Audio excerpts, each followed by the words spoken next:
السلام علیکم ویورز، کامران احسن ایک دفعہ پھر آپ سے مخاطب ہے اور آج کا موضوع بڑا میں نے مختلف رکھا ہوا ہے۔ تھوڑے سے اپنے تاثرات ہیں جو آپ تک پہنچانا چاہ رہا ہوں۔ میں بالکل بھی سیاسی آدمی تو نہیں ہوں، لیکن آج جو باتیں میں کروں گا اس میں کچھ سیاسی پہلو بھی ہے، کیونکہ پاکستان میں نے دیکھا ہے جو سیاسی جو میدان ہے اس وقت کافی اس میں گرمی ہے اور لوگ بہت قسم کی باتیں کر رہے ہیں، طرح طرح کی، ہے نا۔ کوئی موجودہ حکومت کے بارے میں کہ بھئی انہوں نے جو وعدے کیے تھے اس کے قریب بھی یہ نہیں ہیں، وغیرہ وغیرہ، جس سے کہ ایک عجیب سا ماحول ہے کہ لوگ بڑے کنفیوز ہیں۔ میرے جیسا آدمی جو کہ لے مین ہے، سیاست کو اتنی قریب سے نہیں جانتا ہے اور نہ سمجھتا ہے، تو لیکن میں اپنے تاثرات کو اس لیے روک نہیں پا رہا ہوں کہ میری عمر کے جو تقاضے اس سے آپ نے دیکھا ہوگا کہ پچھلے 40-50 سال کی باتیں تو مجھے از پر یاد ہیں۔ تو جو کچھ پاکستان میں ہوتا رہا ہے پچھلے، جو جنہوں نے 3 ٹرم نکالے ہیں، میں کسی کے بارے میں کوئی تنقید یا کوئی بات نہیں کروں، تو وہ کوئی اتنی یادگار تو نہیں ہے میرا خیال ہے۔ اور ایک چیز کا جو اب پتہ چل رہا ہے کہ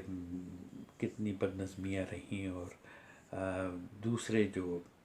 معاملات ہیں جس میں ایمانداری کا بھی پہلو ہے، جس میں کہ کئی لوگ بالکل معیار پہ نہیں اترے، اس کے مقابلے میں آج جس کی ہم بعض اوقات لوگ اس کی تنقید کر رہے ہیں، میرا اشارہ عمران خان صاحب کی طرف ہے کہ بھئی وہ انہوں نے جو وعدہ کیا تھا وہ نہیں کیا، وغیرہ وغیرہ۔ ہو سکتا ہے نہ بھی ہوا ہو بہت سارے وعدے، کیونکہ ابھی ان کے 2.5-3 سال ہی ہوئے ہیں، لیکن جو ایک پہلو بڑا مثبت ہے وہ یہ کہ ایک چیز ان کے دوست دشمن سبھی اس بات کو مانتے ہیں کہ ایماندار آدمی ہے۔ تو کیا آپ اس بات سے مطمئن نہیں ہیں کہ آپ کا جو ہے منصب پہ، جو سب سے اعلیٰ منصب ہے، اس پہ ایک ایماندار آدمی بیٹھا ہوا ہے؟ یہ میرا خیال ہے اللہ تعالیٰ کی طرف سے بڑی نوازش ہے، اور اگر ایماندار آدمی بیٹھا رہے گا تو اب لوگ کہتے ہیں نا کہ ہاں وہ اگر ایماندار ہیں تو ان کے گرد لوگ جو ہے نا ان کا مقصد وہی ہے جو پہلے تھا۔ میں کہتا ہوں بالکل صحیح ہو سکتا ہے۔ تو وہ تو کہتے ہیں نا عادتیں چھوٹتی ہیں چھوٹتے چھوٹتے، تو ایک دن میں تو کچھ نہیں ہوگا۔ اگر ایک نمبر پہ آ گیا ہے، پہلی دفعہ ایک مثال قائم ہوئی ہے کہ ایک نمبر پہ ایسا آدمی بیٹھا ہوا ہے کہ جو آپ سب کہتے ہیں تو دشمن کے بھی ایماندار ہے، تو بھائی اس کو بھرپور موقع ملنا چاہیے، بجائے اس کے کہ ہم ان کے بارے میں تنقید کرنا شروع کر دیں، اور ان کے جو توقعات یا ان کے جو آخرکار وہ بھی انسان ہیں، ان سے بھی ہو سکتا ہے کہ کبھی بولنے میں کوئی ایگزیجریشنز ہو گئی ہوں، وہ اپنی جگہ ہے، ٹھیک ہے نا۔ آپ کو ویسے میری باتوں سے لگ رہا ہوگا کہ میں بہت بڑا حمایتی ہوں، ایسا نہیں ہے کہ میں حمایتی تو ہوں، اس لیے کہ جو ان کا کردار، ان کا کیریکٹر میں نے دیکھا ہے اور پڑھا ہے، اس سے ظاہر ہے میرے کچھ ان کے ساتھ جو ہے نا کافی مطلب ہمدردیاں ہیں کہ میں چاہتا ہوں کہ ان کو ایک موقع اچھا ملے، تاکہ اس سے پہلے جو لوگ 3 ٹرم گزار چکے ہیں انہوں نے کیا کچھ کر کے دیا ہے اس کا تو اب اندازہ ہم لوگوں کو ہو رہا ہے۔ تو اس سلسلے میں جیسے کہ میں نے کہا کوئی تبصرہ کرنے والا تو ہوں نہیں، تو میں ایسی کوئی بات کروں گا تو آپ کی سمع خراشی ہوگی، تو اس سے بہتر یہ کہ ایک نظم میں آپ کے سامنے پیش کرنا چاہتا ہوں۔ یہ میرے والد کی نظم ہے، جس میں تھوڑی سی میں نے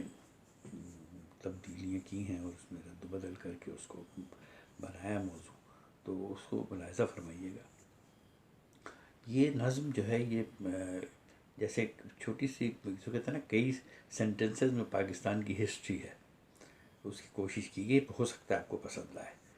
تو نظم کچھ اس طرح ہے کہ مشتباد ہے قوم ہے بیمار قوم، مشتباد ہے قوم ہے بیمار قوم، اے ہلاک چرخ کج رفتار قوم، تجھ پہ قدرت کو ترس آ ہی گیا، عہد نو آیا غم ماضی گیا، قائد اعظم نے رکھ لی تیری لاج اور رکھ دیا سر پر تیرے قدرت تاج، مرتبہ جو کل نہ تھا حاصل ہے آج، ملک اپنا قوم اپنی اپنا راج، وہ قائد مرحوم کا احسان ہے آج جو آزاد پاکستان ہے، باغ پاکستان کا جب لگ گیا باغباں کی فکر میں قائد لگا، اور رحمت اللہ سے ایسا ہوا اچھے قائد کو لیاقت مل گیا، تھا علی گڑھ کے چمن کا ایک پھول، ہو گئی جس کو سعادت یہ حصول۔ بعد میں حالات کچھ ایسے ہوئے، پھر افق پر چھا گئے بادل گھنے، ملک والے ملک دشمن بن گئے، اور دوستوں کی جان کے لالے پڑے۔ اور پھر ہوئی ایک بار موجے جوش زن، یعنی ظلمت میں یہ چمکی ایک کرن، تھام لی عمران جانے ملک و قوم، ہو گیا اونچا نشان ملک و قوم، بڑھ گئی پہلے سے شان ملک و قوم، ہو گیا سب مدح خانہ ملک و قوم۔ ارے اس کو قائد کی امانت جانیے، اور دور عمرانی کو نعمت جانیے۔ تا ابد ای ملک ماں پائندہ باد، قوم ماتا صبح محشر زندہ باد۔ بہت شکریہ۔ انشاءاللہ پھر آپ کے سامنے پھر کسی وقت حاضر ہوں گا۔ امید ہے آپ کو یہ پسند آیا۔ اگر پسند آیا ہو تو ضرور اس کو لائک کیجئے، شیئر کیجئے، بیل آئیکن کو ضرور دبائیے، اور اپنے کامنٹس ضرور مجھے دیجئے تاکہ میں آئندہ انکریج ہو سکوں اور آپ کے سامنے اسی طرح حاضر ہوتا رہوں۔ فی امان اللہ، خدا حافظ۔